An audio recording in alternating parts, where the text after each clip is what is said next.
Fala turma, começando mais um vídeo pesado aqui no canal, tá? Sou o Chefel Trader e já te peço para se inscrever no canal, se possível, se você curte os conteúdos referentes a Forex, referente ao mercado financeiro, a indicadores técnicos, a análise de contexto, a toda essa parada aí do mercado financeiro, turma.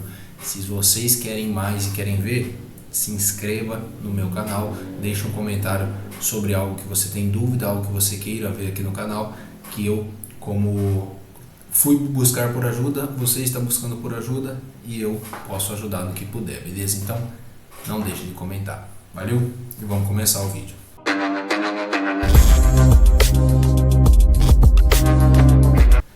Turma, ó, operaçãozinha aqui, né?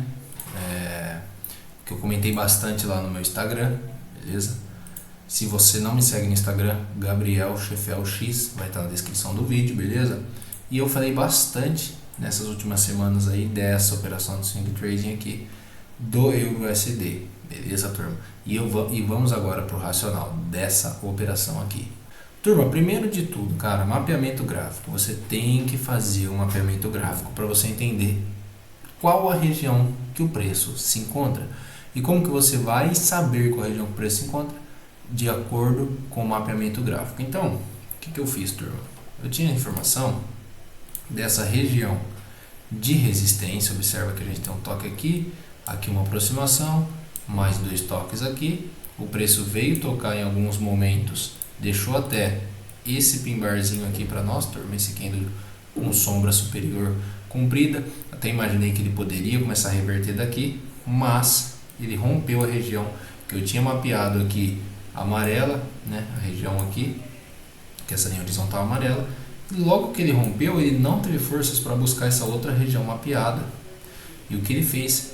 Um falso rompimento nessa região, beleza? De acordo com esse falso rompimento e também essa amplitude de movimento, eu entendi que o preço poderia fazer um retorno à média de 200, turma. Então, o que a gente tem aqui? Aquilo era no gráfico diário, agora a gente desce para o gráfico de H12, que eu tomo bastante decisão, e observo aquele mesmo cenário, turma. E olha só, outra informação importante que a gente tem aqui, turma. A gente tem um candle de força compradora em região de resistência. O que quer dizer para nós muitas vezes, logo após o candle de força compradora em região de resistência? Que pode ser um possível candle de exaustão. E como que eu sei que é um candle de exaustão? Pela formação dos candles seguintes. Você vê uma barra dessa, turma, e ela não dá continuidade no movimento, o que você entende? Pô, onde estão os compradores que fizeram com que essa barra fosse tão forte? Não deram continuidade no movimento. E o que o candle seguinte me mostrou? Indecisão. Indecisão em teto. Indecisão em resistência. Ou seja, eu tive uma atuação após o candle comprador, eu tive a atuação de ambas as partes. E depois de dois candles, a gente observa que quem tomou controle da situação foi a força vendedora. Porque além do candle de força não continuar, nós tivemos um candle de força vendedora oposto, trabalhando abaixo da região de resistência lá do passado. Observa que ele fechou abaixo. E isso me abriu o precedente para colocar uma pendente de venda abaixo do candle de venda, o candle vendedor, turma. Outra coisa que eu fiz também para me entender onde eu me encontrava, eu tracei uma Fibonacci. Olha só, eu tracei uma Fibonacci, observei que o preço ainda estava trabalhando acima do 23,6, mas que tinha uma alta probabilidade de fazer o rompimento, porque o preço se distanciou de forma brusca da média de 200 e nesse momento ele estava flat. E eu já deixei um vídeo referente à média de 200. Se você não assistiu, volte aí no meu canal alguns vídeos, assista e entenda como que ela serve. Tem diversas utilidades para a média de 200 e uma delas foi utilizada na prática nessa operação aqui, beleza? Então, turma, olha só, eu utilizei a média de 200 como alvo e imã do preço, porque o preço se distanciou de forma brusca do preço e depois, como imã, ele volta a buscar a média de 200. E olha só, turma, após o preço acionar minha pendente aqui, meu stop veio acima da barra, protegido pela barra de força e também pela região de resistência e pela média de 7, né, turma? Eu acho que eu não falei, mas essa média de branca aqui que eu uso como parâmetro é a média de 7 exponencial, média de 7 períodos exponencial. Observa aqui, ó, 7 períodos exponencial, branquinha. A vermelha, né, 200 simples. Também tem aqui um indicador técnico que é o estocástico. E o que o estocástico entra aqui na parada, turma? Observa que quando o preço faz uma guinada, né, seja de alta, seja de baixa, o estocástico ele entra em região de sobrecompra e venda bem rápido, né? Mas é um filtro interessante. Por quê, turma? Olha só. Observa que nesse ponto, o estocástico já estava em região de sobrecompra. E olha o quanto ele andou ainda em região de sobrecompra, turma. E o que isso me diz? Que, cara, olha o tempo que o estocástico está em região de sobrecompra sem trabalhar abaixo da região. Muito tempo. E como que eu entendi e confluí o estocástico junto com o meu gatilho de entrada que é na média de 7?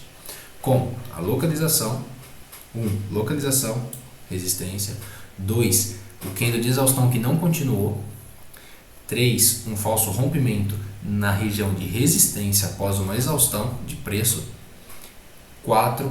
Exaustão de preço mostrado no estocástico em região de sobrecompra. Ele estava cansado já, turma, de subir, porque ele ficou muito tempo sobrecomprado. Ele me deu todo esse contexto que eu acabei de falar para vocês e me deu o gatilho de entrada na média de 7. Observa isso. Eu vou arrancar a FIBO aqui agora. Não tivemos nenhum candle de força trabalhando abaixo da média de 7, a não ser esse. A partir de tudo isso que eu acabei de falar para vocês, mais o gatilho na média de 7, me fez ter confiança de que esse era um gatilho válido na estratégia. E aí o meu alvo do trade estava na média de 200, mas faltava 6 dólares aí mais ou menos para me dar o alvo. Eu fechei aqui a operação, porque eu já estou posicionado há bastante tempo nessa operação e queria abrir outras operações, então eu já realizei lucro aqui, não deixei mais nada para trás nessa operação, realizei lucro de 100% nessa operação de swing, tá, turma?